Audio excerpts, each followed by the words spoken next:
नमस्कार विद्यार्थ्यांनो, मागच्या वेळेला आपण शेतकऱ्यांची परिस्थिती हा धडा सुरू करायचा म्हणून लेखकाचा परिचय बघितला. तर या धड्याचे लेखक आहेत ज्योतिबा फुले, महात्मा ज्योतिबा फुले. आणि महात्मा ज्योतिबा फुल्यांनी या धड्यामध्ये, जसं या धड्याचं नाव आहे शेतकऱ्यांची परिस्थिती, तर इंग्रज शिपायाशी शेतकऱ्याची तुलना करून कसा आपला शेतकरी अद्यापी मागासलेला आहे हे सांगितलेलं आहे. महात्मा ज्योतिबा फुले म्हणतात, अहो, सरकारचे मनात जर आम्हा कंगाल शेतकऱ्यांविषयी खरोखर कळवळा आहे तर ते आपले विलायती सावकारांचे 1 अरब रकमेचे व्याज अजिबात बंद का करीत नाहीत. तर या वाक्याचा अर्थ असा की सरकारच्या मनामध्ये आम्हा कंगाल शेतकऱ्यांविषयी खरोखर कळवळा आहे. सरकारच्या मनामध्ये जे शेतकरी कंगाल आहेत आपल्या देशातले त्यांच्याविषयी कळवळा आहे. आणि सरकार का शेतकऱ्यांसाठी काम करत नाही? विलायती सावकारांचं 1 अरब रकमेचं व्याज अजिबात बंद का करीत नाहीत? तर विलायती सावकार म्हणजे इंग्रज. आणि इंग्रजांनी आपल्या भारतीय शेतकऱ्यांना 1 अरब रक्कम दिलेली आहे खर्चासाठी, शेती करण्यासाठी. आपल्या भारतात जे आणि जितके शेतकरी आहेत त्या शेतकऱ्यांना मिळून विलायती सावकारानं अर्थात इंग्रज सरकारनं 1 अरब रक्कम आत्तापर्यंत कर्जाऊ दिलेली आहे. आणि मात्र त्या कर्जावर हे विलायती सावकार भरपूर व्याज आकारतं. महात्मा फुले इथे विचारतात की सरकारच्या मनात जर शेतकऱ्यांविषयी कळवळा आहे तर सरकार हे या कर्जाऊ रकमेवरचं व्याज का माफ करत नाही? कारण एकीकडे इंग्रज सरकार भारतीय शेतकऱ्यांचा कळवळा असल्याचा आव आणतं, तसं रूप दाखवतं. आणि म्हणून महात्मा फुले इंग्रज सरकारला हा खडा सवाल करतात की तुम्ही जर आमच्या शेतकऱ्यांना कर्ज दिलेलं आहे तर त्यावर भरमसाठ व्याज का आकारताय? ते व्याज का बंद करत नाही?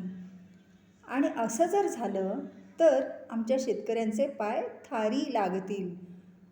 तसे केल्याबरोबर शेतकऱ्यांचे पाय कसे थारी लागत नाहीत पाहू बरे.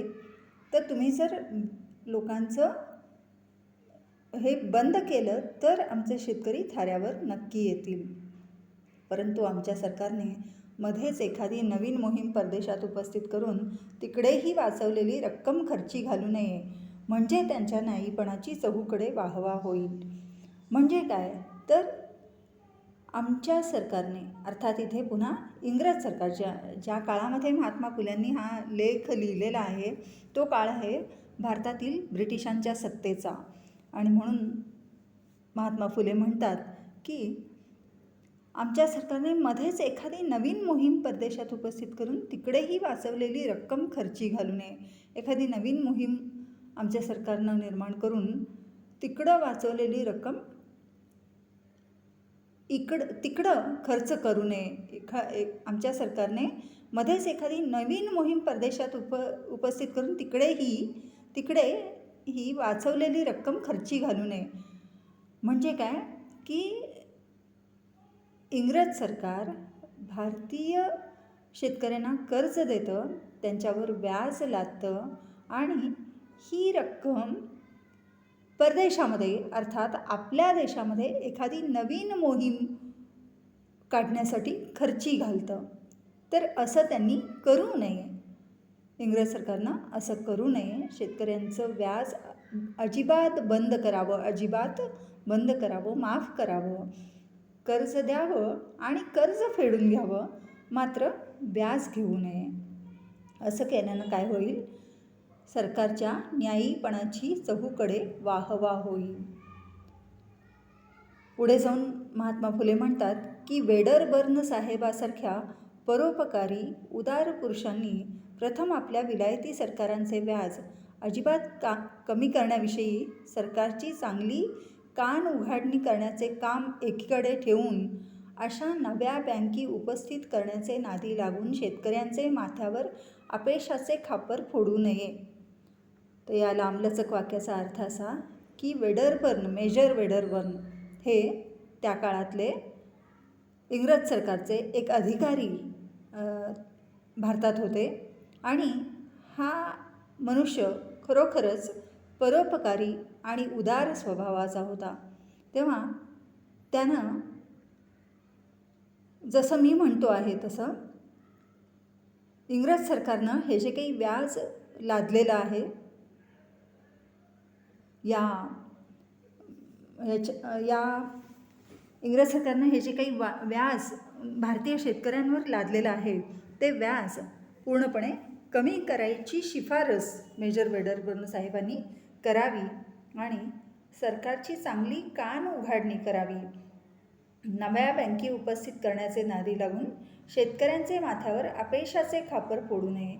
नवीन बँक उपस्थित करण्याच्या नादी लागू नये म्हणजे आपल्या बँका भरायचं काम करू नये. शेतकऱ्यांच्या माथ्यावर अपयशाचं खापर फोडू नये. शेतकऱ्यांच्या माथ्यावर अपयशाचं खापर फोडता कामा नये. कारण त्यापासून कोणत्याही पक्षाचे हित होणे नाही. कोणत्याही पक्षाचं हित होणार नाही. तेव्हा भारतीय शेतकऱ्यांच्यासाठी म्हणून इंग्रज सरकारनं त्यांच्या अधिकाऱ्यांनी काही ना काही पावलं उचलायला हवीत. व्याज कमी केलं पाहिजे. त्यानंतर इथले पैसे परदेशात नवीन मोहीम उपस्थित करण्यासाठी वापरू नयेत आणि शेतकऱ्यांच्या माथ्यावर अपयशाचं खापर फोडू नये. कारण शेतकरी एवढे व्याज असेल तर कर्ज फेडण्यात अपयशी ठरतो. जर व्याज कमी केलं आणि मुद्दल रक्कमच त्याला फेडायला सांगितली तर तो ती व्यवस्थित फेडू शकतो. व्याजासकट रक्कम फेडता फेडता शेतकऱ्याच्या नाकी नऊ येतात आणि तो ती रक्कम फेडू शकत नाही आणि मग त्याच्या माथी अपयशाचं खापर फोडलं जातं. तेव्हा त्यापासून कोणत्याही पक्षाचे हित होणे नाही. तर इंग्रज सरकारचं यातून हित होत नाही किंवा भारत सरकारचंही यामधून हित होत नाही. तेव्हा इंग्रज सरकारनं कृपा करून शेतकऱ्यांसाठी हे व्याज पूर्णपणे बंद करून टाकावं किंवा अजिबात कमी करावं. अगदीच नावापुरतं व्याज घ्यावं. इतकेच नव्हे तर परंतु याशिवाय आमचे गव्हर्नर जनरल साहेबांनी एकंदर सर्व लष्करी, न्याय, जंगल, पोलीस, विद्या वगैरे लहान मोठ्या सरकारी खात्यातील 100 रुपयांचे पगारावरील कामगारांचे पगार व पेन्शनी कमी करण्याविषयी आपल्या मुख्य विलायती सरकारास शिफारस करून त्याविषयी बंदोबस्त केल्याविना शेतकऱ्यास पोटभर अन्न व अंगभर वस्त्र मिळून त्यांचे कपाळचा कर्जबाजारीपणा सुटणार नाही. तर याचा अर्थ असा की शेतकऱ्यांनी आमच्या सरकारने किंबहुना आमच्या गव्हर्नर जनरल साहेबांनी काय करावं, इतर सर्व खात्यातील लोकांचे पगार कमी करावेत. आपल्याकडे लष्कर खातं आहे, न्याय खातं आहे, जंगल खातं, पोलीस खातं, विद्या खातं.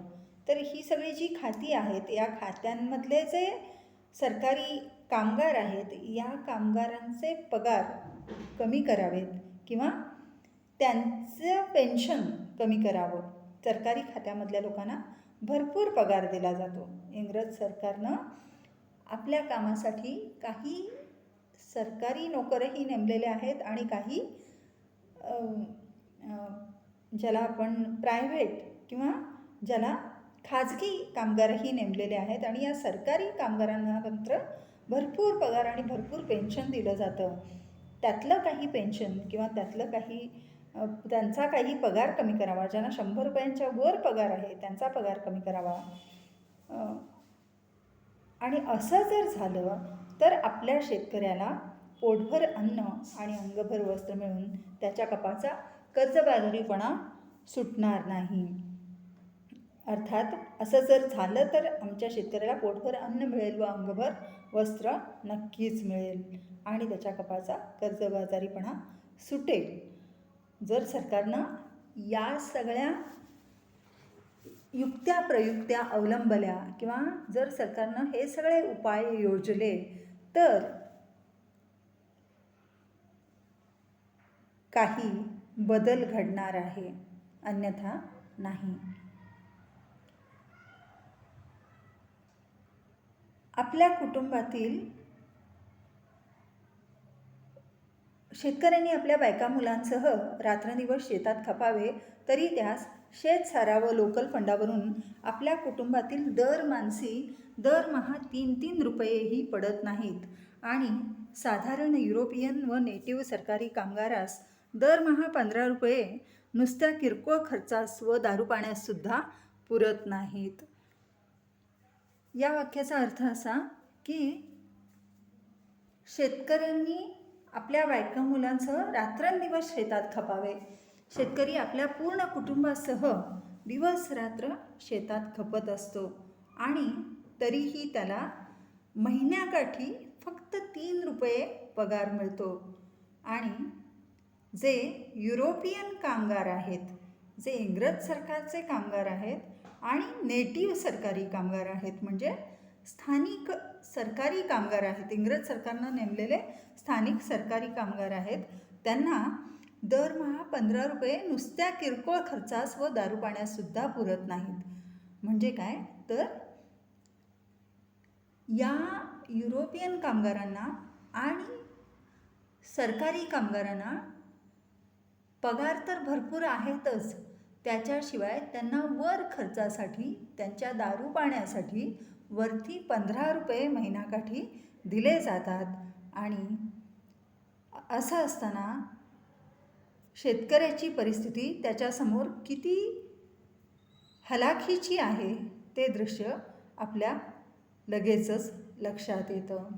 तेव्हा इंग्रज सरकारनं हा विचार करून आम्हा भारतीय शेतकऱ्यांसाठी ताबडतोब पावलं उचलावीत, इतरांचे पगार कमी करून शेतकऱ्यांना मदत करावी, शेतकऱ्यांच्या शेतीमालाला योग्य तो भाव द्यावा, शेतकऱ्यांना कर्ज दिलं असेल तर त्या कर्जावरचं व्याज माफ करावं आणि परदेशात नवीन मोहिमा उपस्थित करू नये, शेतकऱ्यांच्या पैशातून आपल्या देशाची भर करू नये इत्यादी गोष्टी महात्मा फुले इथे सांगतात.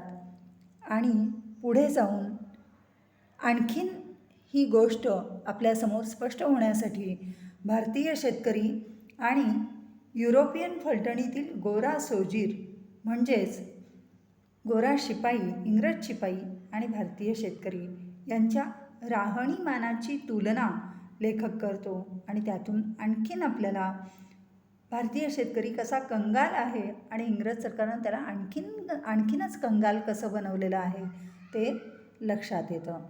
तेव्हा ही तुलना आपण पुढच्या वेळेस पाहूया. धन्यवाद.